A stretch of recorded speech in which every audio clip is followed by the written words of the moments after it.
Antes de descer para o seu local de descanso, onde o portal ficava, Victor disse para Cerberus: "Você é meu braço direito, Cerberus. Quando voltarmos, não quero mais que viva na masmorra. Me parece que você e a princesa Orloff estão se entendendo, e ela é uma vampira real e de sangue puro. Não é correto mantê-la naquele lugar. Então, meu caro servo, eu exijo que ocupe um dos aposentos reais junto com a princesa. Precisamos dela bem, para barganhar uma aliança com o Conde Orloff. Quando voltarmos, vocês dois sairão da masmorra. E não adianta reclamar. Eu já decidi isso." Quando Victor saiu, Cerberus pegou Igor pelo braço e o serviçal percebeu que ele não foi grosseiro dessa vez. Cerberus então lhe entregou uma chave e lhe disse: "Esta é a chave da mansão do neto de Victor. Assim que partirmos, vá com Valentina para lá. A mansão tem suprimentos de sangue e está abandonada. Lá há também roupas da noiva do jovem Kornovski. Deve servir Valentina. Cuide dela, Igor, como se sua vida dependesse disso. E eu serei muito grato a você e será bem recompensado." Igor então, mesmo temeroso, disse: "Sabe que Victor deve morrer nessa guerra, ou nunca seremos livres, meu senhor. E quando ele descobrir sobre a princesa, irá prendê-la." Cerberus sabia que ele tinha razão, mas veria isso no decorrer da luta. Apenas respondeu para Igor: "Eu sei. Agora faça o que eu lhe disse. Enquanto caçava o alimento para a princesa, eu passei na mansão do jovem Klaus. Percebi que Victor não estava mais lá. Então peguei as chaves e entalhei uma runa na porta. Assim que você estiver lá com ela, jogue sangue fresco na porta da frente e na porta dos fundos. Isso ativará a runa e quebrará o controle de Victor sobre você e o esconderá dele." Igor saiu e Cerberus assumiu sua forma de Varkolak e guiou os vampiros para a passagem. Victor estava diante do imenso espelho e disse: "Leve-me para onde desejo ir." O espelho, que estava embaçado, começou a limpar, e a cidade de New Orleans apareceu. Gabriel se dirigiu para o lado de fora e caminhou até uma parte da rua. Ele foi seguido por todos que estavam dentro da casa do chefe Galek. E assim que todos saíram, Cassandra fez a casa desaparecer. Michael entregou a pedra de sangue para Efraim, e antes que ele bebesse, Cassandra segurou no braço dele e lhe disse: "Apenas 3 gotas, meu amor. Não passe disso." Efraim assentiu e ergueu a pedra, sob o olhar vigilante de Magnólio. Depois da 3ª gota, ele entregou a pedra para Magnólio, que a guardou. Efraim seguiu com Michael até onde Gabriel estava. Ele se posicionou ao lado direito de Gabriel, e Michael ao lado esquerdo. Vladimir ficou ao lado de Efraim. Eliote, Klaus, Sofia e William estavam atrás, e atrás deles estava Magnólio, Lucy, Cassandra e o chefe Galek. Todos sentiram o chão tremer, e quando olharam para trás era Fenrir, que vinha com Leal montado sobre ele, segurando a espada de prata de Gabriel, que ao ver Leal com a espada disse: "Fique com ela, Leal. Sei que não gosta muito de batalhas, mas dessa vez, meu amigo, toda ajuda é bem-vinda. Saiba que será uma honra lutar ao seu lado, mestre Hyde." A atenção de todos se voltou para a frente, a 10 metros de Gabriel. O chão tremeu novamente, quando uma imensa porta, tão larga quanto a rua, começou a se formar. Os vampiros assumiram suas formas vampíricas, os lobisomens suas formas grandiosas de lupinos, e os bruxos mudaram a cor de seus olhos, mostrando que estavam prontos. Quando o portal se abriu, revelando Victor e seus estrigóis, Cassandra encarou Cerberus de longe e sorriu. Então falou na mente de Gabriel: "Não existe mais lealdade no coração daquele que um dia foi o servo mais leal do Strigoi. Não o machuque." Gabriel sorriu. Era impressionante o poder dela. Desde o início ela conseguia sentir aquela criatura. Ele se perguntou o que mais ela conseguia fazer. Então ele falou na mente de todos ali: não toquem no Varkolak, ele é nosso aliado. Quando Victor começou a atravessar o portal, sorriu ao ver os aliados de Gabriel. Ele sabia que eram poderosos, mas não como ele e seus estrigóis. Quando seu exército acabou de atravessar o portal, os olhos de Cassandra brilharam com intensidade, revelando um poder primitivo que permeia toda a sua essência. Magnolia e Chefe Galek estavam impressionados como ela conseguiu esconder tamanho poder. Ela abaixou e tocou levemente o chão, conjurando um feitiço antigo. Uma corrente de energia como relâmpagos saíram de seus dedos e seguiu serpenteando entre todos e tomou todo o portal por onde Victor havia acabado de passar, o destruindo por completo para a surpresa e desespero de Victor, que estava atônito enquanto Cerberus sorria discretamente. Seus dias de lealdade a Victor chegaram ao fim. Ele já estava cansado de servir a Victor, que com o passar dos séculos foi se tornando obcecado por poder. Ele sabia que se Victor vencesse, uma onda de perseguição e morte se espalharia pelos clãs restantes, os grandes clãs da Ucrânia e Romênia. A sede de Victor por poder não tinha fim, e ele seria agora obrigado a cumprir suas ordens. Do contrário, colocaria a vida de Valentina em risco. Se Victor fosse um vampiro comum, ele mesmo já teria feito o favor de riscar ele de entre os vivos.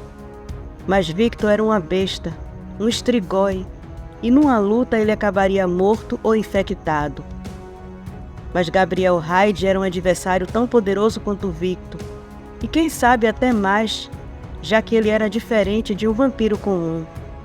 Sua decisão já estava tomada. Victor procurou com os olhos o autor daquele feito e dono daquele imenso poder. Magnolia, no entanto, sentiu o olhar do estrigói procurando por Cassandra. Ele conjurou um feitiço ocultando das vistas de Victor. Não encontrando quem procurava, Victor julgou que o autor daquilo foi Gabriel. Então o encarou dizendo: acha que destruir meu portal vai me fazer desistir de reivindicar meu trono? Olhe para você, seu bastardo imundo. Não passa de um servo brincando de rei. Acha que esse pingo de vampiros traidores, com suas bestas lupinas e seus bruxos decadentes, vão me deter? Vocês não são adversários para os meus estrigóis. E você, Gabriel Hyde, sua abominação repugnante, vai se arrepender de ter se sentado em um trono que não lhe pertencia. Gabriel respirou fundo, deu um passo à frente e observou o olhar atento de Cerberus. Não pôde deixar de notar o quanto ele era uma criatura fascinante. Era a primeira vez que via um Varkolak. Deles só sabia as histórias. O olhar feroz e assassino que ele tinha não negava que já havia matado muito a serviço de Victor. O que teria mudado para não existir mais lealdade dele para com Victor? Ele se perguntava. Ele voltou a olhar para Victor, pensou que Kraven deveria ter puxado aquele lado podre da família. Porque Victor era tão ou mais arrogante e prepotente que ele. Então disse amigavelmente: meus bruxos decadentes podem construir seu portal para que retorne para sua terra e nos deixe em paz. Meu clã nada tem a ver com o seu. Não estou sentado em trono algum, já que meus apoiadores agora são o seu exército de estrigóis. Não tenho parte com a família Kornovsky e não pretendo fazer parte dela. Portanto, não sou uma ameaça para você. Se sair agora, eu serei benevolente em deixá-lo vivo. Mas se continuar a me afrontar em meus domínios, bem, pode se considerar morto, você e seu exército. Efraim sorriu das palavras com um toque de sarcasmo de Gabriel. Ele sabia que aquelas palavras só iriam tirar Victor do sério, o deixando com mais raiva, Victor rosnou, e sua face se transformou em algo grotesco enquanto ele dizia: "Que audácia sua, Gabriel! Me ameaçar com esse punhado de vampiros e ainda se unir a um Draugr imundo, um servo dos servos. Alguém precisa lhe ensinar uma lição. Não se afronta um ancião milenar, como eu, com um grupo de vermes traidores e um carniceiro imundo." Efraim rosnou furioso e Gabriel o conteve.